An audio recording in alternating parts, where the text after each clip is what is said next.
Tomorrow at 2:30 p.m. Eastern on NBC, NASCAR Monster Energy Cup Series Racing. Indianapolis. That telecast presented by Golden Corral. The intensity picks up at the Brickyard. The race to the playoffs continues. And this intensity definitely picking up also. Today, 16 lead changes. Already a record. You look back at the years that they have raced here, and it's the first time there have been double-digit lead changes. And it's William Byron that's out front right now. But with every turn, every time he turns left, you almost cringe thinking, okay, don't let it be a tire issue. Don't let that car go hard to the right. But that's got to be what William Byron is thinking also if he still has that vibration. Yeah, but as he runs there, and the more laps that he runs, and this doesn't get any worse, then he builds a little more confidence that there's just something that's not going to be catastrophic for him in that type situation, because otherwise he's smart enough to understand that, you got a 2.5-mile racetrack. If this continues to get worse and worse and worse, then we're going to have an eventual problem. But he seems pretty comfortable with it right now. Parker, he's got a half-second lead over Cup drivers Logano and Menard.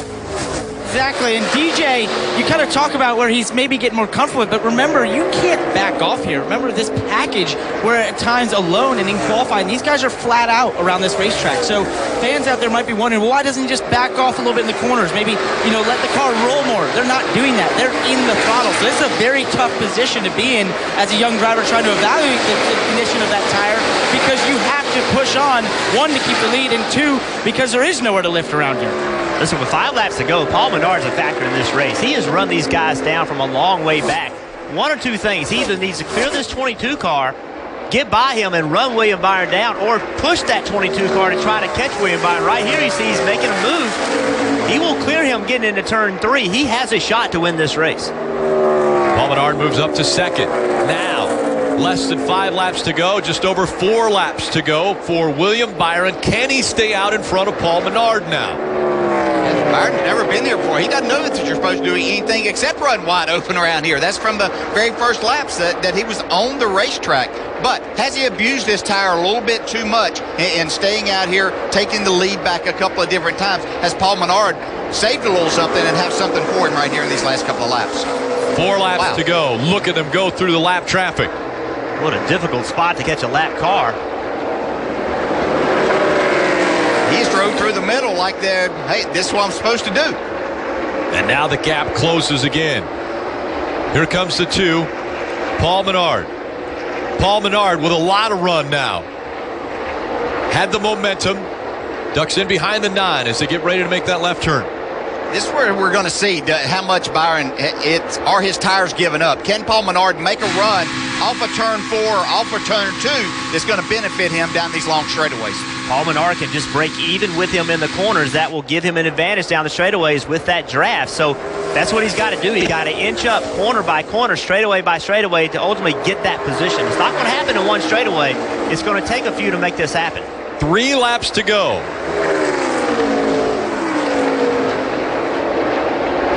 Paul Menard has closed the gap now. Paul Menard's so good at this racetrack, has won the Brickyard 400, his lone Cup win. Can he add an Xfinity Series win to that resume? You see Byron doing everything that he can to break any kind of momentum, any drafting effect that Paul Menard may be getting off of his car. Looks to the outside. Is he going to 3? That block hurt William Byron's entry into turn 3. He entered very shallow. That helped Paul Menard on the exit of 3. Through 4 and back onto the front stretch. This time by, it'll be 2 laps to go. They both were on pit road at lap 57. The other question is, do they have enough fuel to make it all the way to the end? William Byron doing a nice job, especially into turn 1. It's easy, especially as you're trying to block someone, to do exactly what Jeff pointed out he had to do in turn 3. But now he's making a wide arc into that. That's keeping Paul Menard at bay right there, not letting him get the run that's going to allow him to get up the side. DJ, you're exactly right. He's making his car, essentially he's making his car wider by making that big arc. And now he's blocking. William Byron blocking that time as they go into 3. Byron Byron just in front of Paul Menard. The two have separated themselves by almost 2 seconds. They're in front of Logano. You see the advantage for Paul Menard is down the back straightaway. He's got to try to break even with William through 1 and 2 to get that big run down the back straightaway. 1 lap to go. Sponsored by Credit One Bank. The white flag in the air. Menard looking to the inside, then the outside. William Byron blocking both times before they got into turn 1. Menard tried to get to his bumper, see if he could loosen him up right there at that point in time. Here's his last chance, really, of making this happen. Got a good run off turn 2. Down the backstretch they go for the final time. William Byron, a car length in front of Paul Menard. Byron now coming up on lap traffic. Will that affect him as they go through the final turn? He goes to the inside of the 52. Will Paul Menard have anything for him? Coming over the front stretch. The first time he's ever been to Indianapolis Motor Speedway. Will he be able to hold him off? William Byron wins at Indy.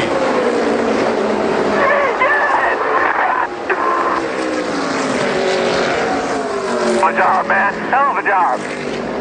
Awesome job, guys. Awesome.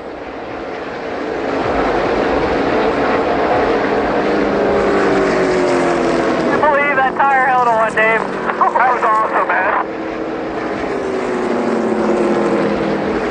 It was 2 weeks ago where William Byron thought he had won at the biggest stage, Daytona. And in his first ever start at Indianapolis Motor Speedway, the 19-year-old is going to be able to kiss the bricks. Yeah!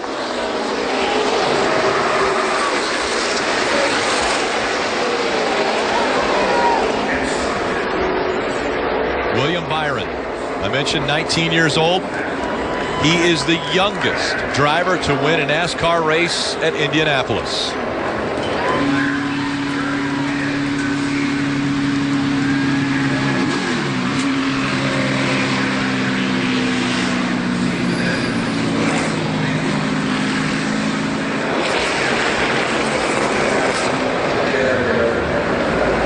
Win number 3 already in the 2017 season.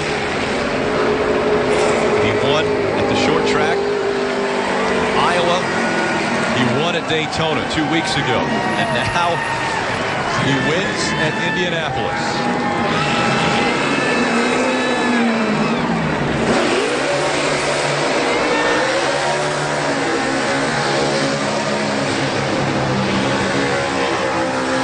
Again, a young man who spent most of his life, as far as in his racing life, on iRacing, does a pretty good burning.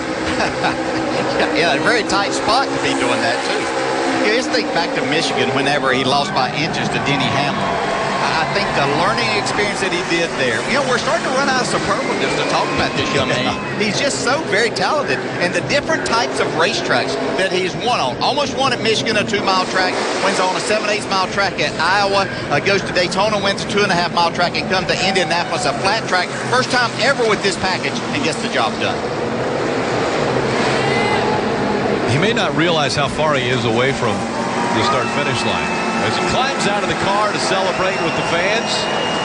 But look at the elation.